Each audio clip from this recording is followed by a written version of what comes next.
Hello everyone, मी Nikhil sir स्वागत करतो महालेज अकॅडमीमध्ये। तर बाळांनो, आपण पाहत आहोत railway bridge and tunnel engineering या सब्जेक्टची म्हणजे आरबीटी या सब्जेक्टची 70 मार्क्स फायनल एक्झामसाठी असलेली युनिट वाईज रिव्हिजन। तर लास्ट लेक्चरला आपण काही युनिटची रिव्हिजन पाहिली होती। आजच्या लेक्चरला आपण पाहणार आहोत युनिट नंबर 3 ची revision. Railway bridge and tunnel इंजिनिअरिंगची 70 मार्क्स फायनल एक्झामिनेशनसाठी युनिट नंबर 3 ची रिव्हिजन, ज्यामध्ये आपण पाहणार आहे very important questions, VVIMP questions या लेक्चरमध्ये आपण पाहणार आहोत युनिट नंबर 3 साठी। ठीक आहे। तर बाळांनो, हा जो तुमचा युनिट नंबर 3 आहे, युनिट नंबर 3, युनिट नंबर 3 आहे ब्रिजेसवरती। यामध्ये तुम्हाला ब्रिजचे टाइप्स, ब्रिजचे कॉम्पोनंट, ब्रिजचा मेंटेनन्स, ब्रिजचं इन्स्पेक्शन सगळे काही टॉपिक या युनिटमध्ये पाहायला मिळतात। युनिट नंबर 3 आहे बाळांनो हा, याचं नाव आहे ब्रिज इंजिनिअरिंग। याचं जर वेटेज पाहिलं तर बाळांनो 14 मार्कांचं वेटेज आहे। 14 मार्कांचं वेटेज असलेला हा युनिट आहे। तर बाळांनो, या युनिटमध्ये टोटल आपल्याला 8 टॉपिक्स पाहायला भेटतात। 8 टॉपिक्स यामध्ये आपल्याला करावे लागतात। तर पहिला टॉपिक आहे history of development of bridge, की ब्रिज डेव्हलपमेंटची हिस्ट्री काय, सुरुवातीला ब्रिज कुठं कन्स्ट्रक्ट केले गेले, त्यानंतर ब्रिजमध्ये कशी ॲडव्हान्स टेक्नॉलॉजी आली, या सगळ्याची हिस्ट्री येते पहिल्या पॉईंटमध्ये। दुसऱ्या पॉईंटमध्ये येतात ब्रिजचे classification, classification of bridge, by mistake इथे टनेल झालेलं आहे, तर क्लासिफिकेशन ऑफ ब्रिजचे क्लासिफिकेशन आपल्याला पाहिजे। त्यानंतर आपल्याला पाहायचं आहे ब्रिजमध्ये यूज केले जाणाऱ्या टेक्निकल टर्म्स, ब्रिजमध्ये यूज केल्या जाणाऱ्या टेक्निकल टर्म्स आपण पाहणार आहोत। त्यानंतर आपण पाहणार आहे ब्रिजचे कॉम्पोनंट पार्ट्स, ब्रिजचे कॉम्पोनंट पार्ट्स पाहणार आहोत। त्यानंतर ब्रिजचे वेगवेगळे टाइप्स, त्यानंतर आपण पाहणार आहे ब्रिजचं इन्स्पेक्शन कसं करतात, त्यानंतर आपण पाहणार आहे ब्रिजचा मेंटेनन्स। हे 7 ते 8 पॉईंट जर आपण प्रॉपर केले तर आपले 14 मार्क्स या युनिटसाठी पक्के होतात। तेव्हा पटकन स्क्रीनशॉट घ्या बाळांनो, हा टॉपिक नाही, हे सगळे 7 टॉपिक्स आहेत, बाय मिस्टेक टॉपिक ॲड झाला आहे। ठीक आहे, चला स्क्रीनशॉट घेतला असेल, नेहमीप्रमाणे सांगितल्याप्रमाणे तुम्ही सेकंड इयरचे विद्यार्थी आहात, आता तुम्ही थर्ड इयरला जाणार आहात, तर नेक्स्ट सेमिस्टरचे आपले महालेज अकॅडमीचे क्लासेस केव्हा सुरू होणार आहेत, कोणकोणत्या सब्जेक्टचे क्लासेस घेतले जाणार आहेत, फी स्ट्रक्चर कसं असणार आहे, ऑनलाईन क्लास होणार आहे की ऑफलाईन क्लास होणार आहे, हे सगळी इन्फॉर्मेशन, आणि यूट्यूबला कोणता video as a demo lecture म्हणून टाकला आहे, कुठले व्हिडिओज, कुठली रिव्हिजन व्हिडिओ आपण डेमो लेक्चरसाठी यूट्यूबवर टाकत आहोत, हे सगळं काही तुम्हाला या ग्रुपवर कळणार आहे। तुम्ही सेकंड इयरमधून थर्ड इयरला जाणार आहात, म्हणून या ग्रुपचं नाव आहे थर्ड इयर डिप्लोमा महालेज अकॅडमी। ठीक आहे, या ग्रुपचं काय करायचं, या ग्रुपला फक्त तुम्हाला जॉईन व्हायचं आहे। त्यासाठी फक्त या बारकोडचा तुम्हाला स्क्रीनशॉट घ्यायचा आहे आणि स्क्रीनशॉटला स्कॅन करून त्या ठिकाणी तुम्हाला या व्हॉट्सॲप ग्रुपवर जॉईन व्हायचं आहे। म्हणजे पुढच्या सगळ्या नोटिफिकेशन्स तुम्हाला मिळतील, सगळी इन्फॉर्मेशन तुम्हाला मिळेल, कारण आपली ऑनलाईन बॅचेसची फी फारच कमी असणार आहे। ठीक आहे, तेव्हा तुम्ही पटकन लवकरात लवकर जॉईन करून ठेवा। ठीक आहे, आता त्यानंतर बाळांनो आपण पाहत आहोत बाळांनो development of bridges in India, by mistake add झालेले आहे, सॉरी। तर बाळांनो, इंडियामध्ये ब्रिज डेव्हलपमेंट कशी झाली, इंडियामध्ये पहिला ब्रिज कधी कन्स्ट्रक्ट केला गेला, हळूहळू ब्रिजमध्ये ॲडव्हान्स टेक्नॉलॉजी कशी आली, याची हिस्ट्री या ठिकाणी समोर आहे। Ancient India used wooden and stone bridges, जुन्या काळामध्ये इंडियामध्ये लाकडाचे ब्रिज, दगडाचे ब्रिज यूज केले जायचे। जुन्या काळामध्ये भारतामध्ये wooden bridge, stone bridge use केले जात होते। म्हणजे कधी, तुम्हाला माहिती आहे वुडन ब्रिज आणि स्टोन ब्रिज यूज केले जायचे मौर्य पिरियडमध्ये, मौर्यांच्या कालावधीमध्ये, आणि मुघलांच्या काळामध्ये त्या ठिकाणी stone bridge, wooden bridge use केले जात होते। इंडस व्हॅली सिव्हिलायझेशन हे had early drainage and crossing system. त्यानंतर आता टेक्नॉलॉजी जर तुम्ही पाहिली तर ड्रेनेज सिस्टीमसाठी, क्रॉसिंग सिस्टीमसाठी आज सर्रास खूप ठिकाणी ब्रिजेसचा वापर केला जातो। जसजसं सिव्हिलायझेशन झालं, जसजसं त्या ठिकाणी टेक्नॉलॉजी आली, तसतसं ड्रेनेज आणि क्रॉसिंगसाठी सुद्धा ब्रिज यूज केले जातात। त्यानंतर बाळांनो, British era introduced steel girder bridges and railway bridges. त्यानंतर ब्रिटिश जेव्हा इंडियामध्ये आले त्या काळामध्ये रेल्वेवरती रेल्वे ब्रिजेस तयार झाले, रेल्वे इंडियामध्ये आली, रेल्वेसाठी सुद्धा ब्रिजेसचा वापर केला जाऊ लागला। त्यानंतर स्टील गर्डर ब्रिजेस आले, म्हणजे स्टीलचे गर्डर असलेले ब्रिज त्या ठिकाणी आले. मग स्टीलचे ब्रिज, रेल्वेचे ब्रिज ब्रिटिश इरामध्ये अस्तित्वात आले, ब्रिटिश एरियामध्ये ते यूज केले गेले. मॉडर्न इंडिया युजेस, मॉडर्न इंडियामध्ये आता सध्या जर पाहिलं तर RCCचे ब्रिज पाहायला भेटतात, सिमेंट कॉन्क्रीटचे ब्रिज, PSCचे ब्रिज असतात, त्यानंतर केबल स्टेड ब्रिज असतात, केबल बांधलेले असतात ब्रिजला, सस्पेन्शन ब्रिज असतात. खूप वेगवेगळ्या टाईपचे ब्रिजेस आता अस्तित्वात आलेले आहेत मॉडर्न इंडियामध्ये. त्यानंतर आज सगळ्यात महत्त्वाचं ब्रिजची ड्युरेबिलिटी, ब्रिजची इकॉनॉमी आणि ॲडव्हान्स मटेरियल ब्रिजमध्ये आपल्याला पाहायला मिळतात. जास्त दिवस टिकणारे ड्युरेबल ब्रिज आलेले आहेत, कमीत कमी खर्चात जास्तीत जास्त टिकणारे ब्रिज आलेले आहेत. ड्युरेबिलिटी चांगली आहे, इकॉनॉमी कमी आहे, त्यानंतर ॲडव्हान्स टेक्नॉलॉजी ब्रिजमध्ये आलेली आहे. ठीक आहे. तर बाळांनो, ही झाली ब्रिज डेव्हलपमेंटची इंडियामधील हिस्ट्री. ठीक आहे. पटकन स्क्रीनशॉट घ्या. सुरुवातीला उडण आणि स्टोन ब्रिज होते, त्यानंतर ड्रेनेज आणि क्रॉसिंग सिस्टीमसाठी ब्रिज यूज केले गेले, त्यानंतर ब्रिटिशांच्या कालावधीत स्टीलचे ब्रिजेस आले, मग रेल्वेचे ब्रिजेस आले, त्यानंतर आता मॉडर्न इंडियामध्ये RCCचे bridge, cable stayed bridge, suspension bridge आलेले आहेत.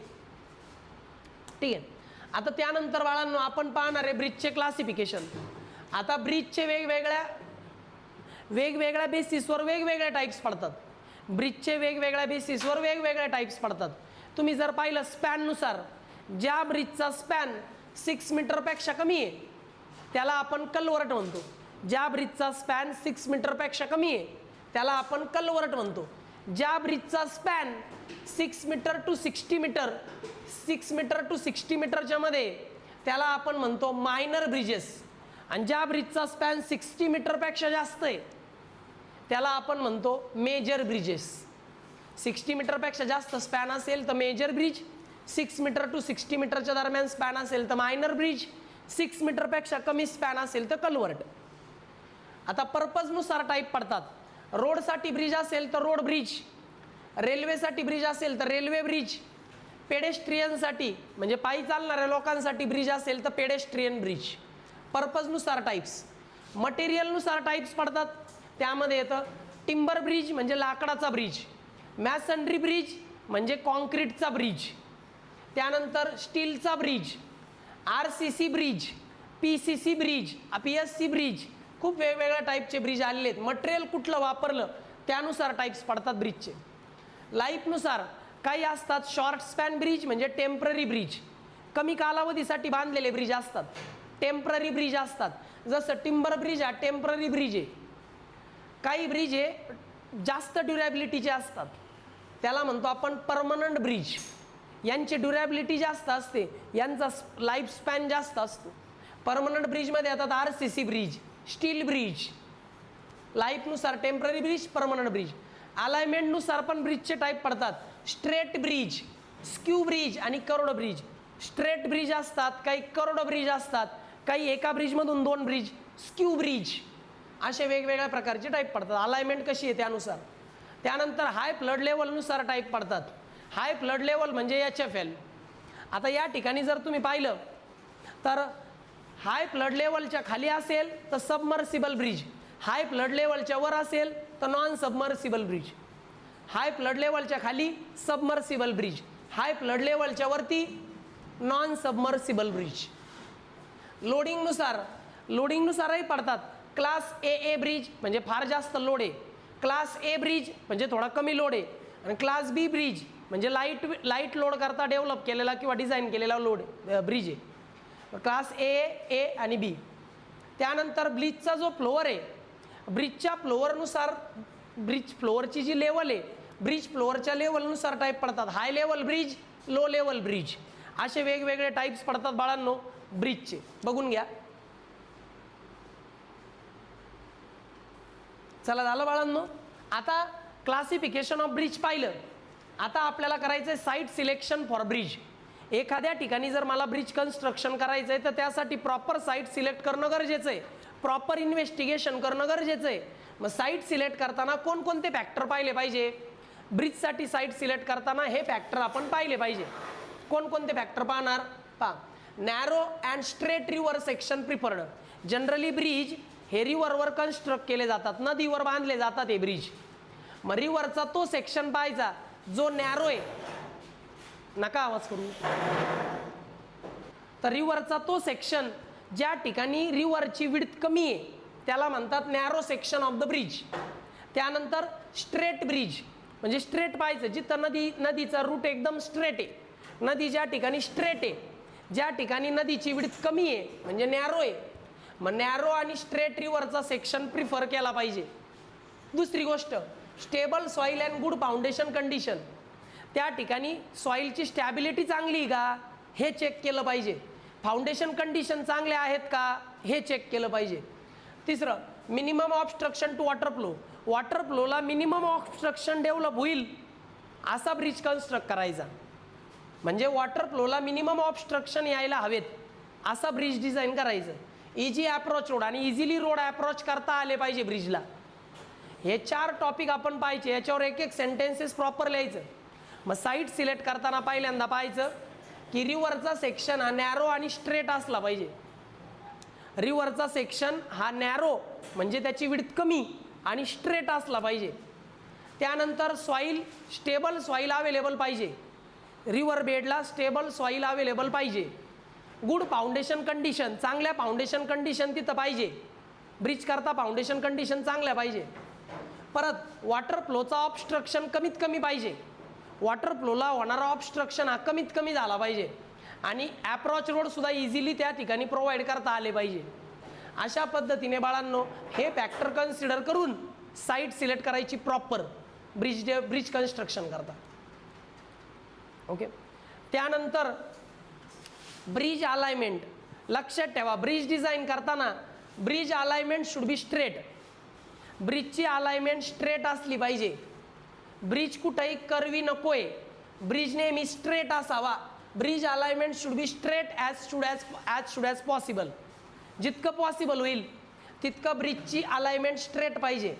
Perpendicular to the river flow, रिव्हरच्या फ्लोला ब्रिज अलाइनमेंट परपेंडिक्युलर पाहिजे. रिव्हरचा फ्लो जर असा आहे तर अलाइनमेंट बरोबर परपेंडिक्युलर पाहिजे.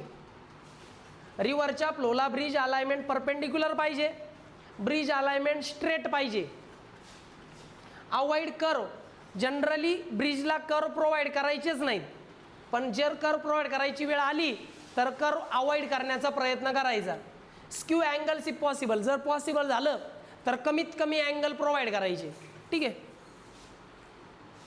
Bridge alignment should be straight as possible, जितकं शक्य होईल ब्रिजची अलाइनमेंट स्ट्रेट ठेवावी.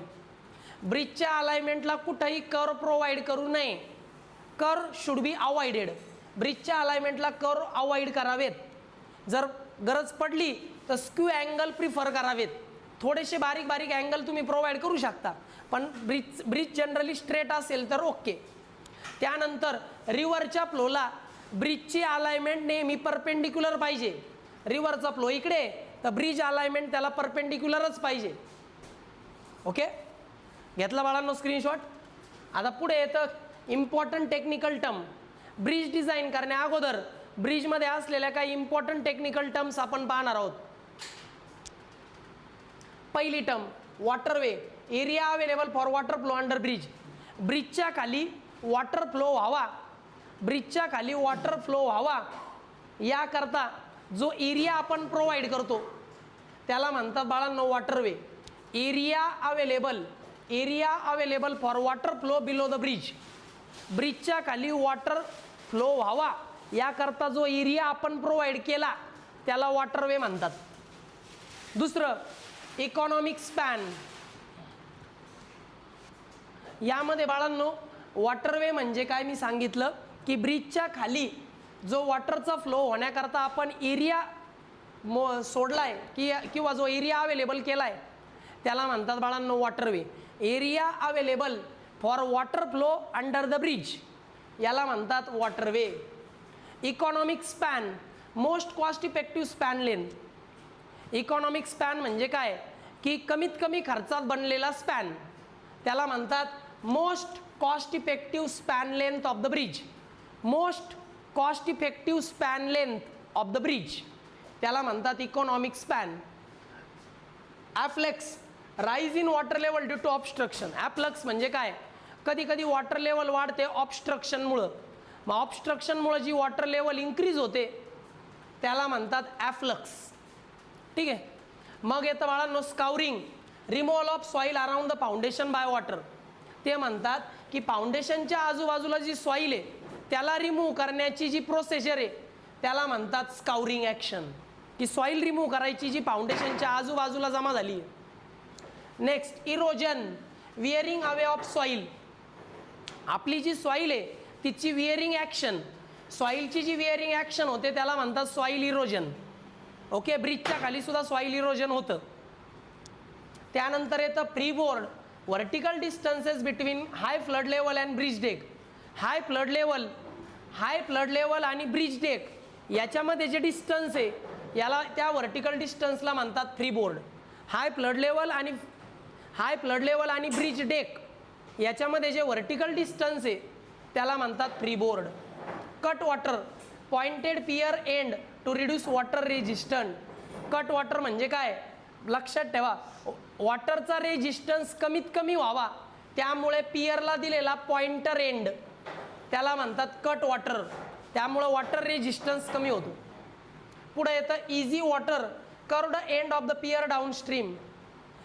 पियरचा डाऊनस्ट्रीमच्या साईडला जो कर्व्ड एंड आहे त्याला म्हणतात easy water. Apron, protective layer to prevent scouring.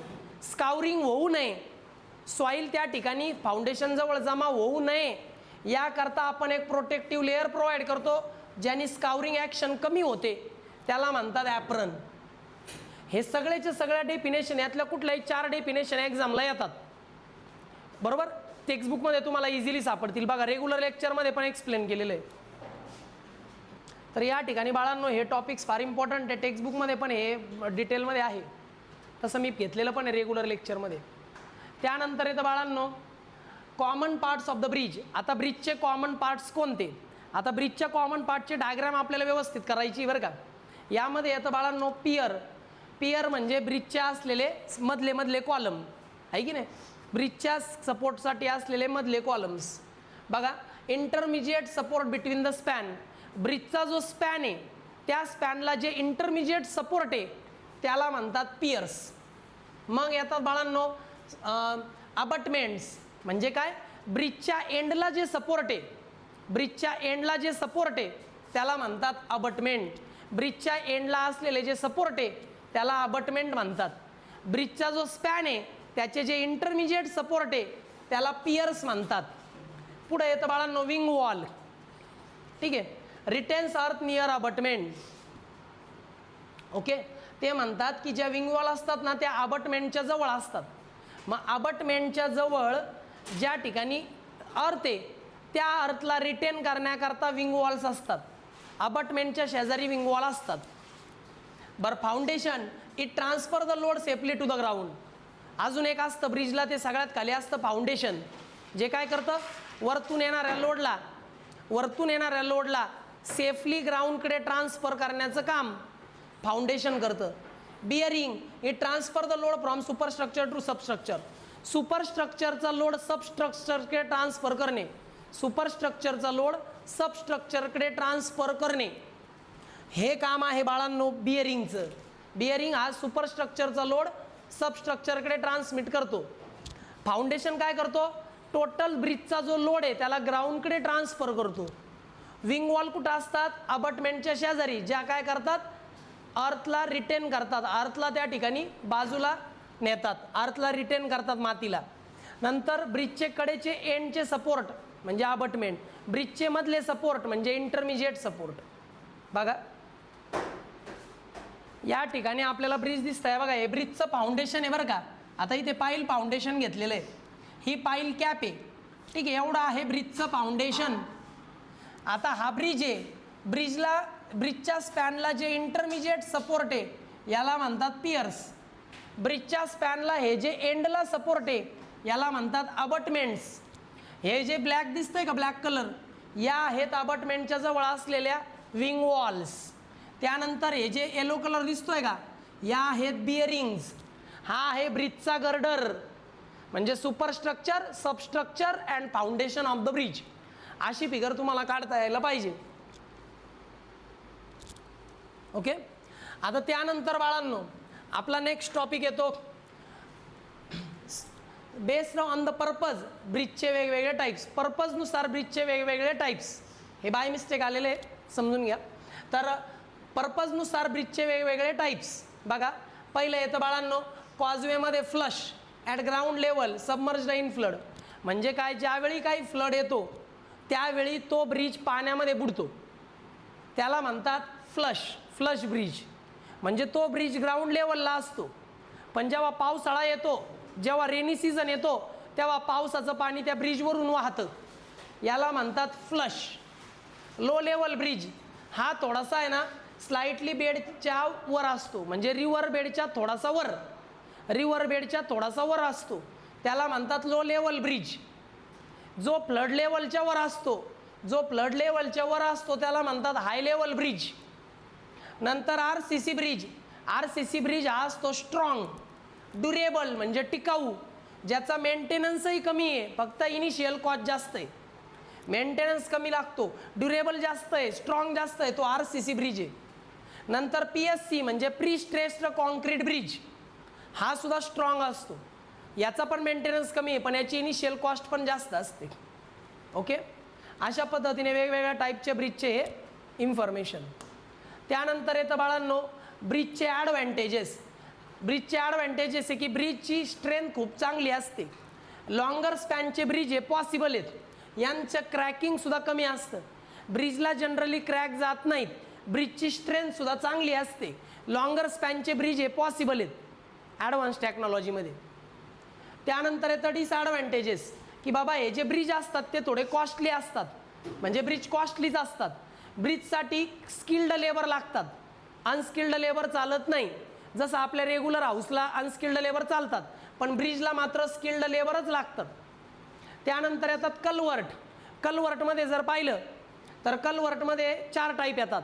Arch culvert, ते आर्चेस सारखे असतात, स्लॅब कलवर्ट, पाईप कलवर्ट आणि बॉक्स कलवर्ट आणि हे कलवर्टचे टाईप्स. चला पाहूया.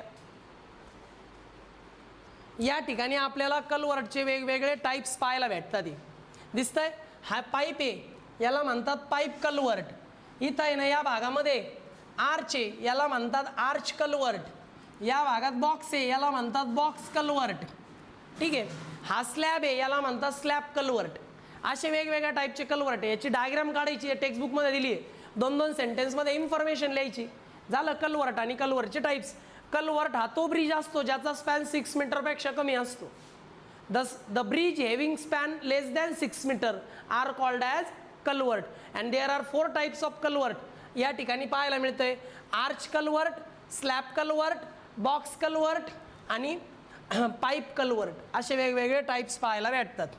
मी जे पॉईंट सांगतोय तेवढेच पॉईंट परफेक्टली करायचे. त्यानंतर येतं इन्स्पेक्शन ऑफ ब्रिज. आता ब्रिजचं इन्स्पेक्शन करताना काय काय पाहिजे, तर ब्रिजमध्ये कुठं क्रॅक्स गेलेत का चेक करायचं, कुठं करोजन वगैरे झालं आहे का चेक करायचं, सेटलमेंट होते का ब्रिजची चेक करायचं. कंडिशन ऑफ बिअरिंग, ज्या ठिकाणी ब्रिजला जॉईंट आहे, ज्या ठिकाणी ब्रिजला बिअरिंग प्रोव्हाइड केलेले आहेत त्या ठिकाणी कंडिशन चेक करायची त्या बिअरिंगची आणि जॉईंटची.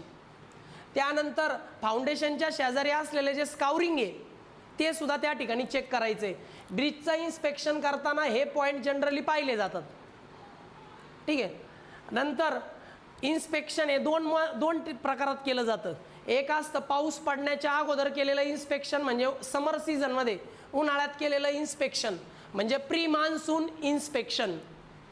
चेक रिडीनेस बिफोर रेन म्हणजे पाऊस येण्याच्या अगोदर केलेलं इन्स्पेक्शन, प्री मान्सून इन्स्पेक्शन. मग नंतर येतं पावसाळा गेल्यानंतर म्हणजे विंटर सीझनमध्ये केलेलं इन्स्पेक्शन, पोस्ट मान्सून इन्स्पेक्शन. याच्यामध्ये फ्लड म्हणजे पाऊस येऊन गेल्यानंतर काही डॅमेज झालं आहे का ते चेक करतात, आणि पाऊस येण्याच्या अगोदर कुठं डॅमेज झालं असेल तर ते क्लिअर करतात इथे. प्री मान्सून आणि पोस्ट मान्सून इन्स्पेक्शन. ठीक आहे, मग येतात बाळांनो ब्रिजचा केलेला मेंटेनन्स. ब्रिजचा मेंटेनन्स 2 प्रकारात करतात, रुटीन मेंटेनन्स, स्पेशल मेंटेनन्स. याचे पण 4-4 सेंटेन्सेस लिहिता यायला पाहिजे. ठीक आहे, आता यामध्ये येतं बाळांनो रुटीन मेंटेनन्स. याच्यामध्ये येतं क्लिनिंग ड्रेन्स, याच्यामध्ये ड्रेनेज क्लिअर केलं जातं, जे काही ड्रेन्स वगैरे आहेत ते स्वच्छ केले जातात रुटीन मेंटेनन्समध्ये. छोटे छोटे मायनर रिपेअर्स घेतले जातात. मायनर रिपेअर्स केले जातात. स्टीलचे जे वेगवेगळे पार्ट आहे त्याला पेंट केलं जातं, स्टीलच्या पार्टला पेंट केलं जातं. रुटीन मेंटेनन्समध्ये हे पॉईंट्स क्लिअर केले जातात रोजच्या मेंटेनन्समध्ये. आणि स्पेशल मेंटेनन्समध्ये स्ट्रक्चरल रिपेअर्स केले जातात. एखादा मोठा क्रॅक असेल किंवा एखादा कॉम्पोनंट त्या ठिकाणी त्याची स्ट्रेंथ कमी झालेली आहे, असे स्ट्रक्चरल रिपेअर केले जातात.